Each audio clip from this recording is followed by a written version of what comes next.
Hi friends, welcome back to Saviraj Kannada vlogs. ನಾನಿವತ್ತು hotel ಸ್ಟೈಲಲ್ಲಿ ಮತ್ತೆ ಮದ್ವೆ ಮನೇಲಿ ಮಾಡೋ ಅಂತ ಪೈನಾಪಲ್ ಕೇಸರಿ ಬಾತ್ನ ಮಾಡೋಣ ಅನ್ಕೊಂಡಿದೀನಿ. ನಾವು ಮನೇಲಿ ಮಾಡಿದ್ರೆ ಆ ತರ ಟೇಸ್ಟೇ ಬರಲ್ಲ ಅಂತ ಕೆಲವೊಬ್ರು ಹೇಳ್ತಾರೆ. ಸ್ಟೆಪ್ ಬೈ ಸ್ಟೆಪ್ ನಾನು ಯಾವ ರೀತಿ ಹೇಳ್ತೀನಿ ಅದೇ ತರ ಮಾಡಿ ಅದೇ ರೀತಿಯಾದ ಟೇಸ್ಟ್ ನೀವು ಮನೇಲೆ ಮಾಡ್ಕೊಂಡು ತಿನ್ಬೋದು. ಸೊ ಬನ್ನಿ ಇವಾಗ ಸ್ಟಾರ್ಟ್ ಮಾಡೋಣ. ನಮ್ಗೆ ಹೋಟೆಲ್ ಸ್ಟೈಲಲ್ಲಿ ಮತ್ತೆ ಮದ್ವೆ ಮನೆ ಸ್ಟೈಲಲ್ಲೇ ನಮ್ಗೆ ಕೇಸರಿ ಬಾತ್ ಬೇಕು ಅಂತ ಅಂದ್ರೆ ಮೆಜರ್ಮೆಂಟ್ ತುಂಬಾ ಇಂಪಾರ್ಟೆಂಟ್ ಫ್ರೆಂಡ್ಸ್. ಈಗ ನಾನಿಲ್ಲಿ 1 ಬೌಲ್ ಅಷ್ಟು ಚಿರೋಟಿ ರವೆ ತಗೊಂಡಿದ್ದೀನಿ, 1 ಬೌಲ್ಗೆ 2 ಬೌಲ್ ಅಷ್ಟು ಸಕ್ಕರೆ ತಗೊಂಡಿದ್ದೀನಿ, 1 ಬೌಲ್ ಅಷ್ಟು ಪೈನಾಪಲ್ ತಗೊಂಡಿದ್ದೀನಿ. 1 ಬೌಲ್ ಚಿರೋಟಿ ರವೆಗೆ 1.5 ಬೌಲ್ ಅಷ್ಟು ತುಪ್ಪ ತಪ್ಪಿದ್ರೆ ಎಣ್ಣೆ ತಗೋಬೇಕು. ನಾನಿಲ್ಲಿ 1 ಬೌಲ್ ಅಷ್ಟು ತುಪ್ಪ ತಗೊಂಡಿದ್ದೀನಿ, ಅರ್ಧ ಬೌಲ್ ಅಷ್ಟು ಎಣ್ಣೆ ತಗೊಂಡಿದ್ದೀನಿ.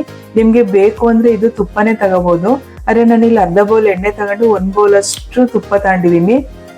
ಆಮೇಲೆ ಇಲ್ಲಿ ಅರ್ಧ ಬೌಲ್ ಅಷ್ಟು ಗೋಡಂಬಿ, ಅರ್ಧ ಬೌಲ್ ಅಷ್ಟು ದ್ರಾಕ್ಷಿ ತಗೊಂಡಿದ್ದೀನಿ, 4 ಲವಂಗ ತಗೊಂಡಿದ್ದೀನಿ, 1 ಟೀ ಸ್ಪೂನ್ ಅಷ್ಟು ಏಲಕ್ಕಿ ಪುಡಿ ತಗೊಂಡಿದ್ದೀನಿ. ಆಮೇಲೆ ಕಲರಿಂಗಿಗೆ ಸ್ವಲ್ಪ ಕೇಸರಿ ಬಣ್ಣ ತಗೊಂಡಿದ್ದೀನಿ. ಸೊ ಬನ್ನಿ ಇವಾಗ ಸ್ಟಾರ್ಟ್ ಮಾಡೋಣ.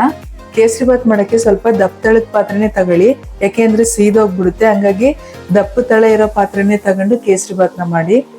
ಬಾಂಡ್ಲಿ ಬಿಸಿಯಾಗಿದೆ. ನಾನು ಇವಾಗ ಇಲ್ಲಿ ತಗೊಂಡಿರೋಂಥ ತುಪ್ಪನ ಆ್ಯಡ್ ಮಾಡ್ತಾ ಇದ್ದೀನಿ.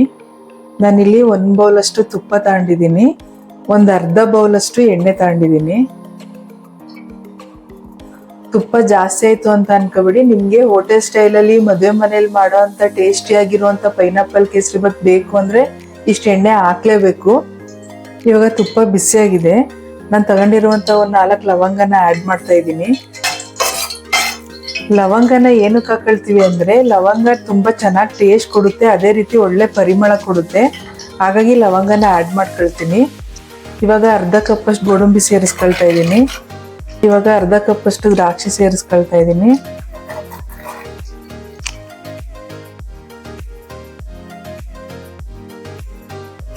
ಗೋಡಂಬಿ ದ್ರಾಕ್ಷಿ ಏನು ಫ್ರೈ ಆಗೋದು ಬೇಡ. ಇದೇ ಟೈಮಿಗೆ ಇದ್ರ ಜೊತೆಗೇನೆ ನಾವು ಚಿರೋಟಿ ರವೆನ ಆ್ಯಡ್ ಮಾಡ್ಕೊಳ್ಳೋಣ. ಇವಾಗ ಗೋಡಂಬಿ, ದ್ರಾಕ್ಷಿ, ಚಿರೋಟಿ ರವೆ ಎಲ್ಲಾನು ಒಟ್ಟಿಗೆ ಫ್ರೈ ಮಾಡೋಣ. ಮೀಡಿಯಂ ಫ್ಲೇಮಲ್ಲೇ ಫ್ರೈ ಮಾಡಿ ಫ್ರೆಂಡ್ಸ್. ಇದನ್ನ ಜಾಸ್ತಿ ಉರಿ ಹಾಕೋಬೇಡಿ. ಜಾಸ್ತಿ ಉರಿ ಕೊಟ್ಕೊಬಿಟ್ರೆ ಸೀದೋಗ್ಬಿಡುತ್ತೆ, ಕೇಸರಿ ಬಾತ್ ಕಲರೇ ಚೇಂಜ್ ಆಗ್ಬಿಡುತ್ತೆ.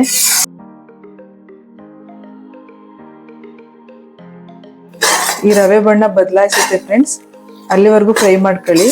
ನಮ್ಗೆ ರವೆ ಫ್ರೈ ಆಗಿದೆ ಅಂತ ಯಾವ ರೀತಿ ಗೊತ್ತಾಗುತ್ತೆ ಅಂದ್ರೆ, ಈಗ ಈ ದ್ರಾಕ್ಷಿ ಮಾಮೂಲಿ ದ್ರಾಕ್ಷಿ ತರ ಇದೆ, ರವೆ ಫ್ರೈ ಆದ್ರೆ ಈ ದ್ರಾಕ್ಷಿ ಊದುತ್ತೆ, ಆವಾಗ ನಮ್ಗೆ ರವೆ ಫ್ರೈ ಆಗಿದೆ ಅಂತ ಗೊತ್ತು ಮಾಡ್ಕೋಬೇಕು ನಾವು. ದ್ರಾಕ್ಷಿ ಚೆನ್ನಾಗಿ ದಪ್ಪ ಆಗೋ ತನಕನೂ ಫ್ರೈ ಮಾಡ್ಕೊಳ್ಳಿ. ರವೆನ ತುಂಬಾ ಚೆನ್ನಾಗಿ ಫ್ರೈ ಮಾಡ್ಕೋಬೇಕು ಫ್ರೆಂಡ್ಸ್, ಇಲ್ಲ ಅಂದ್ರೆ ಅಂಟುತ್ತೆ. ನೀವು ರವೆನ ಎಷ್ಟು ಚೆನ್ನಾಗಿ ಫ್ರೈ ಮಾಡ್ತೀರಾ ಕೇಸರಿ ಬಾತ್ ಟೇಸ್ಟು ಅಷ್ಟೇ ಚೆನ್ನಾಗಿ ಬರುತ್ತೆ. ಹಾಗಾಗಿ ರವೆನ ತುಂಬಾ ಚೆನ್ನಾಗಿ ಫ್ರೈ ಮಾಡ್ಕೊಳ್ಳಿ ತುಪ್ಪದಲ್ಲಿ. ನೋಡಿ ಇವಾಗ ದ್ರಾಕ್ಷಿ ಈ ತರ ಉಬ್ಬಿ ಬರ್ತಾ ಇದೆ. ಈ ತರ ಉಬ್ಬಿ ಬಂದ್ರೆ ಚೆನ್ನಾಗಿ ಫ್ರೈ ಆಗ್ತಾ ಇದೆ ಅಂತ ಅರ್ಥ. ಗೋಡಂಬಿನೂ ಇದು ಸ್ವಲ್ಪ ಬ್ರೌನ್ ಆಗುತ್ತೆ, ಅಲ್ಲಿವರೆಗೂ ಫ್ರೈ ಮಾಡ್ಕೋಬೇಕು. ನಾವು ಚಿರೋಟಿ ರವೆನ ಡ್ರೈ ಆಗಿ ಫ್ರೈ ಮಾಡ್ಕೊಳ್ಳೋ ಅವಶ್ಯಕತೆ ಏನಿಲ್ಲ, ಈ ತುಪ್ಪದಲ್ಲೇ ಫ್ರೈ ಮಾಡ್ಕೊಳ್ಳಿ. ಚಿರೋಟಿ ರವೆನ ಸಪ್ರೇಟ್ ಆಗಿ ಫ್ರೈ ಮಾಡ್ಕೊಂಡು ಹಾಕ್ಬೇಕು ಅಂತ ಏನಿಲ್ಲ. ಈ ರೀತಿ ತುಪ್ಪದಲ್ಲೇ ಫ್ರೈ ಮಾಡ್ಕೊಂಡ್ರೆ ಅಂಟಲ್ಲ, ಕೇಸರಿ ಬಾತು ತುಂಬಾ ಸಾಫ್ಟ್ ಆಗಿ ಬರುತ್ತೆ. ಹಾಗಾಗಿ ನೀವು ತುಪ್ಪದಲ್ಲೇ ಫ್ರೈ ಮಾಡ್ಕೊಳ್ಳಿ. ಈ ರೀತಿ ಕೈ ಬಿಡದೆ ನಾವು ಫ್ರೈ ಮಾಡ್ತಲೇ ಇರಬೇಕು. ಕೈ ಬಿಟ್ರೆ ಸೀದೋಗ್ಬಿಡುತ್ತೆ. ಹಾಗಾಗಿ ಕೈ ಬಿಡ್ದಂಗೆ ಈ ತರ ಫ್ರೈ ಮಾಡ್ತಾನೆ ಇರಿ. ಈಗ ಗೋಡಂಬಿ ದ್ರಾಕ್ಷಿ ಬಣ್ಣ ಬದಲಾಯಿಸಿದೆ ಫ್ರೆಂಡ್ಸ್, ಅದೇ ರೀತಿ ರವೆನು ಬ್ರೌನ್ ಕಲರ್ ಆಗಿದೆ. ಸಾಕು ಇಷ್ಟು ಫ್ರೈ ಮಾಡಿದ್ದು. ನಾವೀಗ ಈ ಟೈಮಲ್ಲಿ ಪೈನಾಪಲ್ನ ಆ್ಯಡ್ ಮಾಡೋಣ. ನಾನಿಲ್ಲಿ 1 ಬೌಲ್ ಅಷ್ಟು ಪೈನಾಪಲ್ ತಗೊಂಡಿದ್ದೀನಿ. ರವೆನ ನಾನು ಯಾವ ಮೆಜರ್ಮೆಂಟ್ ಅಲ್ಲಿ ತಗೊಂಡಿದ್ದೆ ಅದೇ ಮೆಜರ್ಮೆಂಟ್ ಅಲ್ಲಿ ಇಲ್ಲಿ ಪೈನಾಪಲ್ ತಗೊಂಡಿದ್ದೀನಿ. ಇದಕ್ಕೀಗ ಆ್ಯಡ್ ಮಾಡೋಣ. ಚೆನ್ನಾಗಿ ಫ್ರೈ ಮಾಡ್ಕೊಳ್ಳಿ.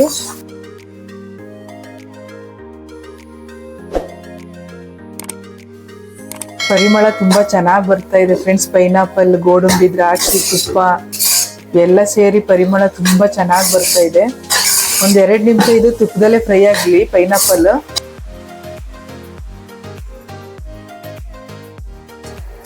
ಪೈನಾಪಲ್ನ ಕೆಲವೊಬ್ರು ನೀರಲ್ಲಿ ಸಪ್ರೇಟ್ ಬೇಯಿಸ್ಕೊಳ್ತಾರೆ. ನಾನು ಇಲ್ಲಿ ಬೇಯಿಸ್ಕೊಂಡಿಲ್ಲ, ರವೆ ಜೊತೆನೆ ಫ್ರೈ ಮಾಡ್ತಾ ಇದ್ದೀನಿ. ಸಪ್ರೇಟ್ ಆಗಿ ಬೇಯಿಸ್ಕೊಂಡ್ರೆ ಅದ್ರಲ್ಲಿ ಏನಾದ್ರು ಹುಳಿ ಅಂಶ ಇದ್ರೆ ಜಾಸ್ತಿ ಹುಳಿನೇ ಅನ್ಸ್ಬಿಡುತ್ತೆ.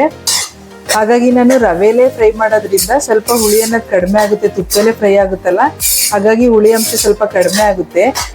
ಕೆಲವೊಬ್ರು ಕೇಸರಿ ಬಾತ್ಗೆ ಮೀಡಿಯಂ ರವೆ, ಬನ್ಸಿ ರವೆ ಅಂತ ಬೇರೆ ಸಪ್ರೇಟ್ ಬೇರೆ ಬೇರೆ ರವೆಗಳಲ್ಲೆಲ್ಲ ಮಾಡ್ತಾರೆ. ಆದ್ರೆ ನಾವು ಚಿರೋಟಿ ರವೆಯಲ್ಲಿ ಕೇಸರಿ ಬಾತ್ ಮಾಡಿದ್ರೇನೆ ಟೇಸ್ಟ್ ಆಗಿರುತ್ತೆ ಫ್ರೆಂಡ್ಸ್. ಹಾಗಾಗಿ ಚಿರೋಟಿ ರವೆನಲ್ಲೇ ಕೇಸರಿ ಬಾತ್ ಮಾಡಿ. ಇವಾಗ ಇದಾಗಿದೆ. ಇವಾಗ ಇದಕ್ಕೆ ನೀರ್ ಆಡ್ ಮಾಡ್ಕೊಳ್ಳೋಣ. ನೀರನ್ನ ಯಾವ ಪೋರ್ಷನ್ ಅಲ್ಲಿ ಹಾಕ್ಬೇಕು ಅಂದ್ರೆ 1 ಬೌಲ್ ಅಷ್ಟು ರವೆ ತಗೊಂಡ್ರೆ ನಾವು 2.5 ಬೌಲ್ ಅಷ್ಟು ನೀರ್ ಹಾಕಬೇಕು. 1 ಕಪ್ ಅಷ್ಟು ರವೆ ತಗೊಂಡಿದ್ದೀನಿ, ಅದಕ್ಕೆ ನಾನು 2.5 ಕಪ್ ಅಷ್ಟು ನೀರ್ ಆಡ್ ಮಾಡ್ತಾ ಇದ್ದೀನಿ. ತಣ್ಣೀರ್ ಹಾಕ್ಬೇಡಿ, ಬಿಸಿ ನೀರೇ ಹಾಕ್ಬೇಕು. ತಣ್ಣೀರ್ ಹಾಕಿದ್ರೆ ಕೇಸರಿ ಬಾತ್ ಅಂಟು ಬರುತ್ತೆ, ಹಾಗಾಗಿ ಬಿಸಿ ನೀರೇ ಹಾಕ್ಬೇಕು ನೀವು.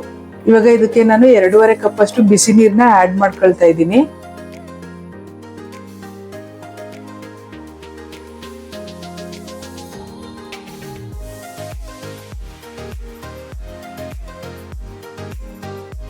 ಇವಾಗ ಇದು ನೀರಲ್ಲಿ ಚೆನ್ನಾಗಿ ಬೇಯಲಿ. ಲೋ ಫ್ಲೇಮ್ ಅಲ್ಲೇ ಇರ್ಲಿ ಫ್ರೆಂಡ್ಸ್, ಜಾಸ್ತಿ ಉರಿ ಹಾಕಬೇಡಿ, ಲೋ ಫ್ಲೇಮ್ ಅಲ್ಲೇ ಇರ್ಲಿ.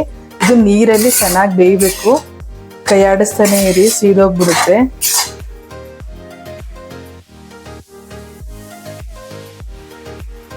ನಾನಿಲ್ಲಿ ಸ್ವಲ್ಪ ಫುಡ್ ಕಲರ್ನ ಆಡ್ ಮಾಡ್ತಾ ಇದ್ದೀನಿ. ಬಿಸಿ ನೀರಿಗೆ ಸ್ವಲ್ಪ ಕಲರ್ ಹಾಕೊಂಡು ಇದಕ್ಕೆ ಸೇರಿಸ್ಕೊಳ್ತಾ ಇದ್ದೀನಿ.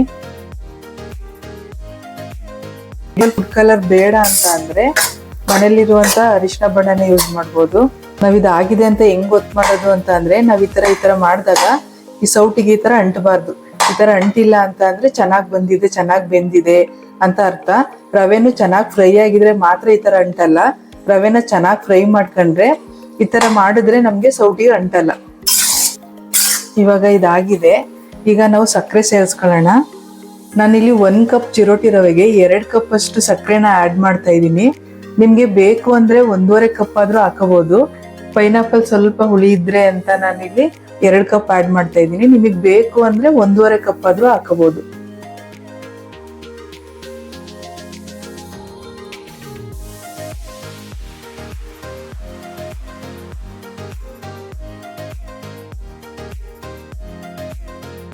ಈ ಟೈಮಲ್ಲಿ ನಾನಿಲ್ಲಿ 1 ಸ್ಪೂನ್ ಅಷ್ಟು ಏಲಕ್ಕಿ ಪುಡಿ ಸೇರಿಸ್ಕೊಳ್ತಾ ಇದ್ದೀನಿ. ಏಲಕ್ಕಿ ಪುಡಿ ಹಾಕೋದ್ರಿಂದ ಟೇಸ್ಟ್ ಚೆನ್ನಾಗಿರುತ್ತೆ, ಹಾಗೆ ಪರಿಮಳನು ಘಮ ಘಮ ಅಂತ ಬರುತ್ತೆ. ಹಾಗಾಗಿ ಏಲಕ್ಕಿ ಪುಡಿನ ಆಡ್ ಮಾಡ್ಕೊಳ್ಳಿ.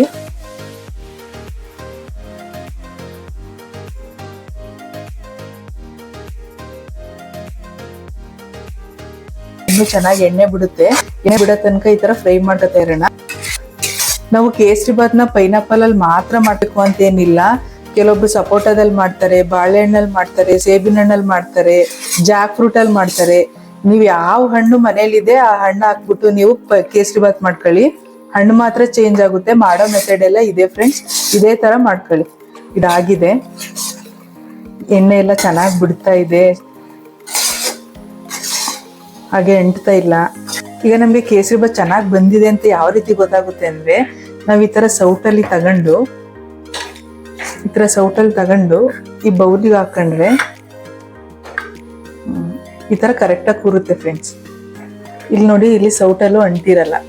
ಈ ತರ ಅಂಟದೇನೆ ಈ ತರ ಕರೆಕ್ಟಾಗಿ ಶೇಪಾಗಿ ಕೂತಿದೆ ಅಂತ ಅಂದ್ರೆ ಕೇಸರಿ ಬಾತ್ ಚೆನ್ನಾಗಿ ಬಂದಿದೆ ಅಂತ ಅರ್ಥ. ಅದಕ್ಕೆ ನಾನು ಹೇಳಿರೋ ಮೆಜರ್ಮೆಂಟ್ ಅಲ್ಲೇ ನೀವು ಎಲ್ಲಾನು ಹಾಕೊಂಡು, ನಾನು ಯಾವ್ದಾದ್ಮೇಲೆ ಯಾವ್ದು ಹಾಕೊಂಡು ಮಾಡಿದೀನಿ ಅದೇ ತರ ನೀವು ಮಾಡಿದ್ರೆ ಈ ತರ ಟೇಸ್ಟಿ ಆಗಿರುವಂತ ಹೋಟೆಲ್ ಸ್ಟೈಲು, ಮದುವೆ ಮನೆ ಸ್ಟೈಲ್ ಕೇಸರಿ ಬಾತ್ನ ನಾವು ಮನೇಲೆ ಮಾಡ್ಕೋಬಹುದು ಫ್ರೆಂಡ್ಸ್. ಈಗ ಟೇಸ್ಟಿಯಾದ ಹೋಟೆಲ್ ಸ್ಟೈಲ್, ಮದುವೆ ಮನೆ ಸ್ಟೈಲ್ ಕೇಸರಿ ಬಾತು ಸವಿಯಲು ಸಿದ್ಧ ಫ್ರೆಂಡ್ಸ್. ಇವತ್ತು ನಾನು ಮಾಡಿರೋ ಕೇಸರಿ ಬಾತ್ ರೆಸಿಪಿ ನಿಮ್ಗೆ ಎಲ್ಲರಿಗೂ ಇಷ್ಟ ಆಗಿದೆ ಅಂದರೆ ದಯವಿಟ್ಟು ಲೈಕ್ ಮಾಡಿ, ಶೇರ್ ಮಾಡಿ, ಹಾಗೆ ಸಬ್ಸ್ಕ್ರೈಬ್ ಮಾಡೋದನ್ನ ದಯವಿಟ್ಟು ಮರಿಬೇಡಿ ಫ್ರೆಂಡ್ಸ್. ಧನ್ಯವಾದಗಳು.